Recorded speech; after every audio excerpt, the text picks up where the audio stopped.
네, 안녕하세요. JB입니다. 오늘 영상 시작하기 전에 감사 인사부터 드리고 시작하겠습니다. 멤버십 회원이신 슈퍼걸님과 에이바님, 으으리님이 소중한 슈퍼땡스 후원을 보내주셨는데요. 정말 감사드리고요. 세 분 모두 수익 보신 거 축하드립니다. 앞으로도 많은 도움 받으실 수 있게 최선을 다하겠습니다. 자, 그리고 저는 어젯밤에 멤버십 게시판을 통해 말씀을 드렸지만 8시에 프리장에서 BNKU를 절반 물량 익절했습니다. 프리장 때만 해도 BNKU가 보합권에 잘 머물러 있었는데 본장 시작하고 좀 빠지더라고요. 어쩌다 보니 또 최고점에서 잘 익절을 했습니다. 나머지 물량은 다음 주 상황을 보고 결정하도록 하겠습니다. 어쨌든 이번에 저와 같은 페이스로 BNKU 분할 매수를 진행하셨던 멤버십 회원분들은 각자 보유하고 있던 달러 환율에 따라 약간의 차이는 있겠지만 대부분 그래도 18%에서 20% 정도의 수익률을 보셨을 것 같은데요. 정말 축하드립니다. 2주라는 짧은 시간 내에 이 정도 수익률이면 상당히 좋은 수익률이고요. 그리고 저는 본장 시작하고 11시에 올린 커뮤니티 게시글에서 말씀을 드렸지만 DGRW에 추가 매수를 들어갔습니다. 지난번에 그냥 현금 파킹 용도로 들어갔던 DGRW가 고맙게도 수익까지 보고 있더라고요. 그래서 불타기가 되긴 했는데 그냥 크게 개의치 않고 추가 매수에 들어갔습니다. 다음 주에도 또 뭔가를 매수하거나 매도하게 되면 실시간 멤버십 커뮤니티 게시판을 통해 바로 말씀드리도록 하겠습니다. 네, 그럼 오늘 영상에서는 어제 나스닥과 채권 시황, 그리고 그동안 계속 폭등하던 은행주가 갑자기 새벽에 빠질 수밖에 없었던 이유, 그리고 앞으로의 시장 방향성에 대해서도 한번 이야기해보도록 할 테니까요. 관심 있으신 분들은 끝까지 잘 들어주시면 좋을 것 같습니다. 자, 일단 어제 나스닥 증시는 그냥 보합으로 끝났는데 채권은 상승을 했죠. 채권의 상승 이유는 우선 저가 매수세입니다. 지금 사실 채권이 어느 날 갑자기 폭등이 일어나도 전혀 이상하지 않을 만큼 많이 가격이 하락해 있는 상태이기 때문에 저가 매수세 유입이 있었을 수 있고요. 그리고 하나 더 이유를 찾자면 달러 가치가 상승한 부분이 영향을 끼쳤을 수 있습니다. 참고로 말씀을 드리자면 미국 달러 가치가 상승하면 미국 채권에 좋아요. 물론 지금은 특수한 상황이긴 합니다. 바이든 정부는 돈을 미친 듯이 풀고 있고 연준은 어떻게든 긴축 정책을 통해 이걸 줄이려고 하고 있고 이렇게 좀 서로 발이 맞지 않는 괴이한 상황이라서 제가 방금 말한 부분이 적용되지 않는 것처럼 보인 적이 많긴 했는데요. 그래도 어쨌든 일반적으로 보면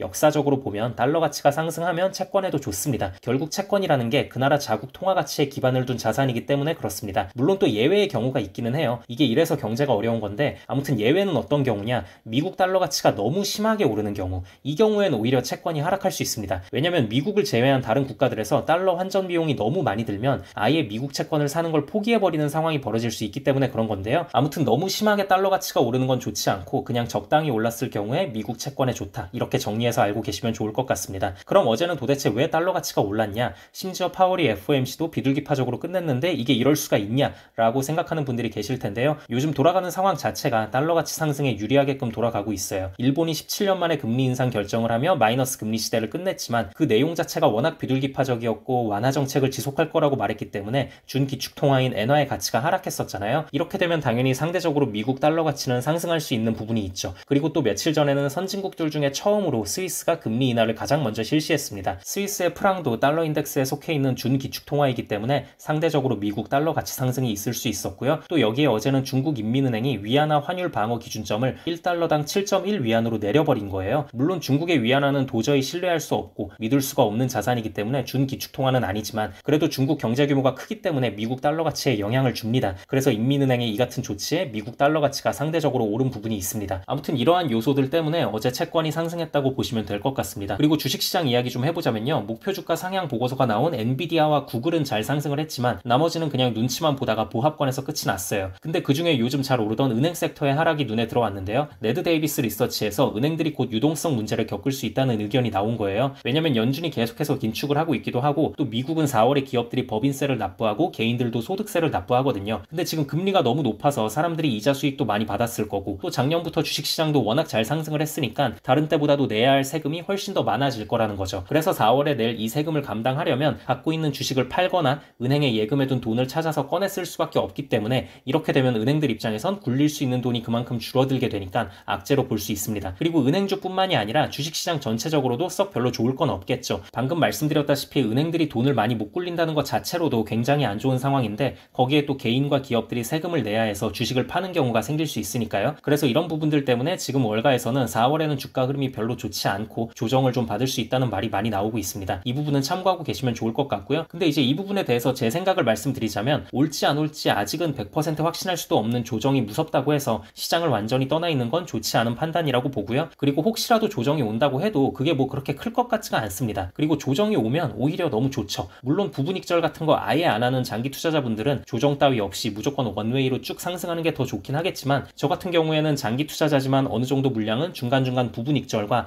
4848을 병행하면서 리스크 관리를 하면서 3배 레버리지 장기 투자를 이어가는 스타일이기 때문에 오히려 너무 좋습니다. 기대가 되고요. 아무튼 다음 주에도 또 뭔가를 매수하거나 매도하게 되면 실시간 멤버십 커뮤니티 게시판을 통해 바로 말씀드리도록 하겠습니다. 감사합니다.